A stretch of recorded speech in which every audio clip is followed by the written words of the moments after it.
How many years do you think it will take before we see an extraterrestrial at a congressional hearing? Well, I doubt they deign to do so, but I mean, I do think there could be an official open contact event in the next, 5 to 10 years. I think that's in the offing. One of my projects is sort of an experimental project to make contact with these civilizations using some really controversial techniques.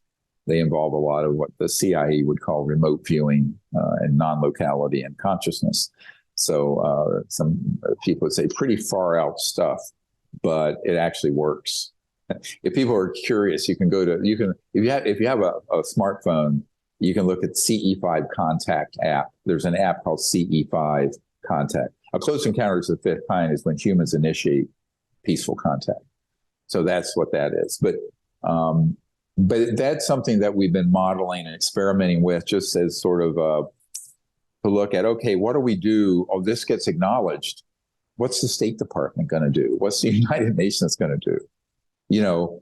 Everyone's so fascinated with the hardware, but what about the relationship between humans and these other civilizations? That, by the way, has been my primary focus over the last 33 years. To me, that's the most interesting part of it, that hasn't even begun to be discussed.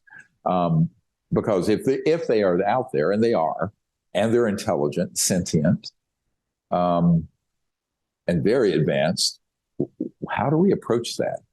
And what kind of relationship does that look like? And how do we initiate it?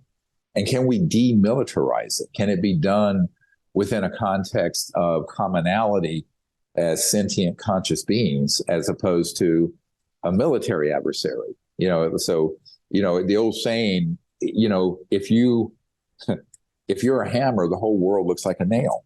So, if you only let people who think militarily or in the intelligence and military field deal with this, and not your diplomats and your thinkers and spiritual people who are oriented spiritually and social, all the different aspects of humanity besides military and intelligence, you're not going to handle the relationship very well. And I think that's what's happened. And see, therein is the crux of the problem. From the 40s and 50s forward, it was a huge mistake that it was handled the way it was. And I remember sitting with Senator Barry Goldwater.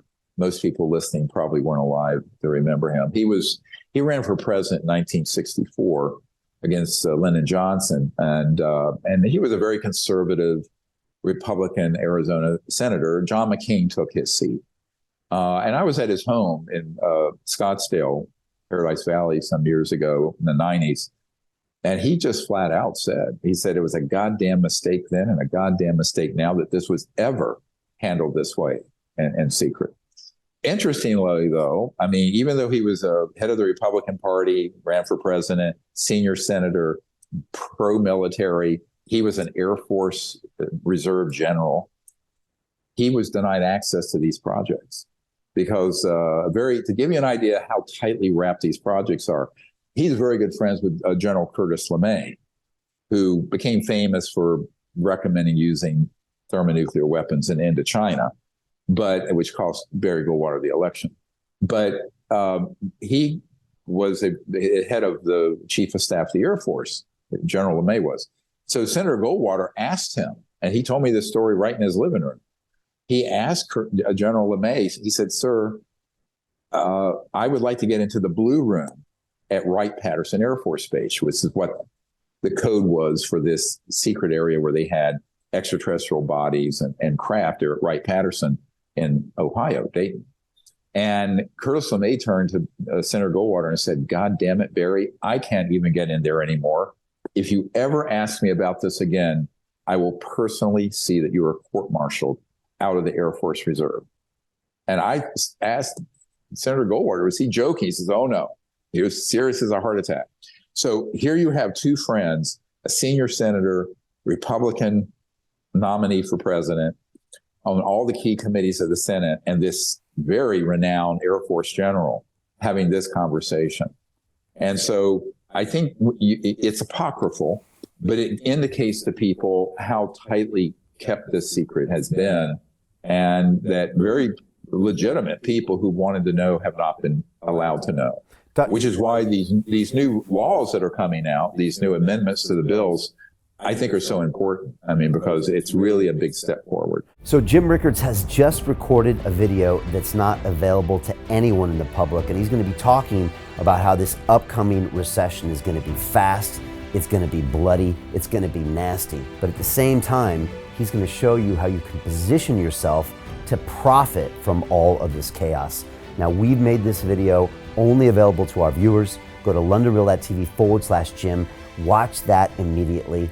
I can't say enough good things about Jim Rickards. He understands the global economic system better than any guest I've ever had on London Real.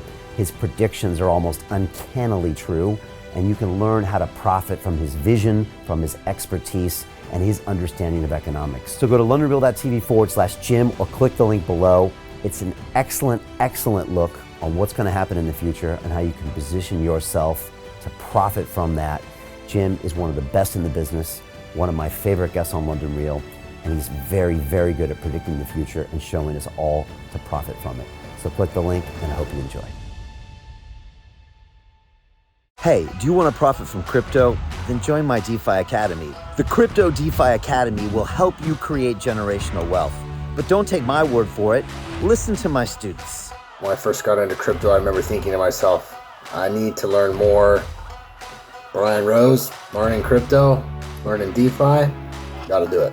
I am so grateful that I jumped in and did this. I had to break through some limiting beliefs that I can do this, that I can afford this, that I can be in this. It challenges the things that are deeply rooted within us. Joining DeFi Academy has been one of the best decisions I have made on my blockchain journey. This course was a life changer, a game changer, a huge eye-opener, coming from knowing practically nothing at the speed of the learning over 4 weeks was just fantastic. The information you provided in this class was invaluable. I feel far more confident in my next steps.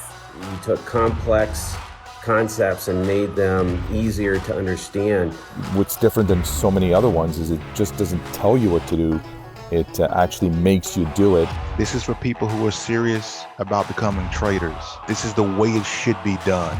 I realized from this learning experience again that it is not about what you learn, but about who you learn it from.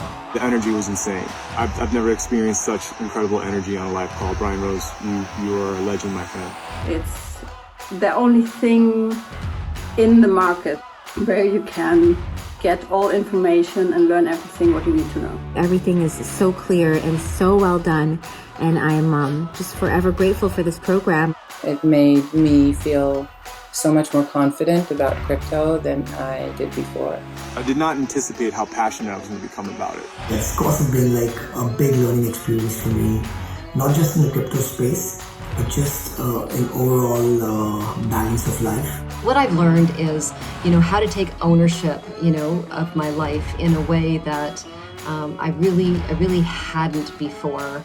Yeah, you can't put a price on that, really. I would recommend it to anybody, top notch. Excellence does not come cheap.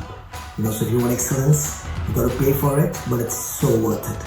Pull the trigger. That's what this course is about. You're not going to regret it, really. It's amazing. Thank you, Brian and team. So what are you waiting for? Crypto is happening now.